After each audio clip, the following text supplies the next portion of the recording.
What's good? I'm Jadon Woodard. I'm 25.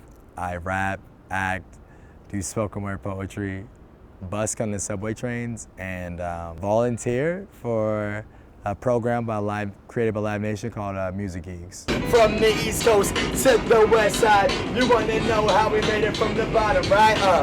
I watched Tupac Resurrection. I had ordered it on my mom's pay-per-view. I was like, yo, she's gonna kill me, but it's $3.99, like whatever. And I just watched it every day for like a week. I was just like in a trance, just like, yo, this is the deepest thing I've ever seen. It was at a tough time in my life, and I was inspired. So I got some paper and wrote my little rap poem. And at the time, I was in Central Cali in Hanford, and my uncle was managing this singer named JoJo.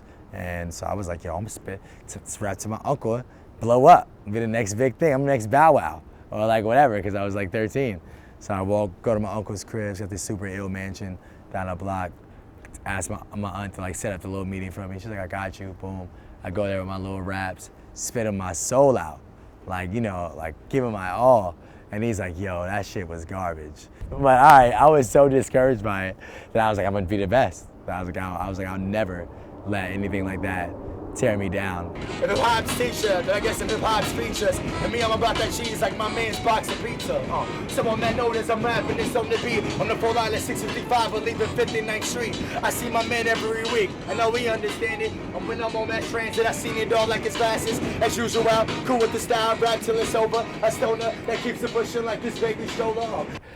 I like writing, and these things happen to rhyme. I'm writing them on napkins, I'm writing them everywhere I can. I just have this bug. So I was at a Barnes and Nobles, and I was still in some Playboys and some high time magazines, and this open mic was going on, so I asked what it was. The lady told me. I asked her, could I sign up? She let me. I spit my first little rap poem that I wrote there, on the spot, and I spit it, and the people clapped for me and really liked it. I was like, yo, this is crazy. Gotta keep it old school whenever I roll through this whole rap or gang like a bag of Whole Foods. What can I say? I'm only trying to work it better. So bars, I try to obey like the words on this sweater. Written say Etsy, don't stress me, I'm heavily rocking this from my angle. Wrap off on my head like my man's Kangle. Leave the beat strangled as I speak it from the soul. My apologies, I'm my bro right here sleeping on the pole. Whoa. I moved to New York City on my own thought because I wanted to be the best poet in the world. And then my mom and my aunt wanted me to move here because they were like, yo, you're not living in Jacksonville, Florida. That's where I was living at the time. I left Cali and moved down there because stuff just got really bad for me in Cali. Gang-related stuff, man. Selling drugs, gang-related, and just being a young black male with no proper guidance from a strong male figure. Because it's sad that so many people like myself, when they have no other options, fall to these things, man. I was around alcohol and drugs and stuff that I didn't necessarily want to be around, man. And most of my friends from that era are dead, or in jail. I knew I had to get my life together, and my mom knew I had to get my life together because she didn't want to see me fall to being a statistic. And I got it.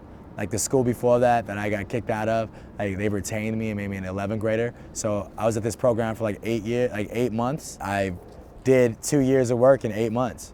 And that's how I graduated valedictorian. At the time I was a bagger at a grocery store, and it was either sell drugs, which I was I'm not gonna do, and I'm stepped away from that life. I am full artist and I wanna excel, or work as this bagger or be a cashier. Or I'm gonna try out the train. So I quit that job as a cashier, and right around the time when I quit, I made the Youth Philadelphia Poetry Slam team. So I got on the Philly train, I started spitting poems. It was Taylor-fried. I was freaking scared out of my life, oh my God. And I spit them and they liked them, and I kept doing them. And then it went from me doing poetry to then doing poetry between New York on the trains and Philadelphia on the trains, and people would following me on cameras. And then I got bored of doing poetry and I started rapping. And my homegirl Shalelle Freeman, aka Aiello now, which is her now newly pronounced name, she was beatboxing and I'm rapping, and we're making money and paying our rent in Philly, and making money, paying our rent in New York, and it was just crazy. What can I say? I'm trying to stack more bucks, and they say I got that soul like an Afro puffs. Yo, it's got my mental cooking, and my pencil pushing. Still rhyming on the floor, cause it's better than central bookings. So it's gonna be a long night. Look, I'm mobbing on sight. Take to make them duck down. Recipes to Sean Price. I've been arrested for performing on trains mad times. Probably like 5 to 10 times, if not more. I'm just like giving you an estimate. And it sucks, man. I've been in central bookings mad times. I've had cops. But the cool thing out of it, and now I can talk about it because it's about to be settled. The last time I was arrested on the train for performing was 2 years ago at Hoyt Skimmermorn. It was by some undercover cops who watched me and my homie killing time, just playing around. We weren't even busking on the train. We were on a platform. And they watched me and my homie just playing around making music. A lady walked up, gave us $1. Right, I was about to get on the train. The cops were like, nah, you accept the money. So they took me up. They let my boy go, but they kept me in the cell. And I got a lawsuit out of it. And now the NYPD wants to settle for like an undisclosed amount of money.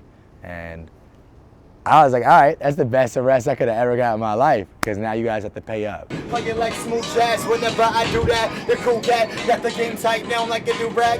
Better than crime whenever I'm better in rhyme. Better in time like wine, like her booker between the lines. Wow, check out I'm counting though. Reason why I'm bouncing foes. In a leather jacket I rock out like counting crows. Freestyling on the floor, a New York line. Up from my brain I give that news like that New York Times. High until I'm kicked out. This is the rap I live out, so I can pacify you like what's inside this kid's mouth.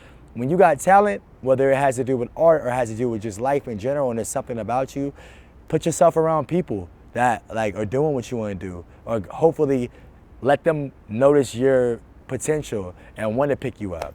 I use that rap hustle just to stack bundles. Recipes to chinks, ASAP yams and stack bundles. I came from nothing, now I live in this amazing place. Yet I shock them like Obama singing Amazing Grace. And on that note, as I'm rapping this blissfully, enjoy the rest of your week. Next stop, 86th Street. Nothing but hustlers surround us. If you not about yours, don't come around us. Alright? Peace and love. You got using a rap, all love, all positive, all freestyle. No profanity whatsoever. Like in here, all human nation walking around. I appreciate y'all rocking with me and listening, alright? Peace. Appreciate y'all. Thank you, bro. Bro, man. Respect.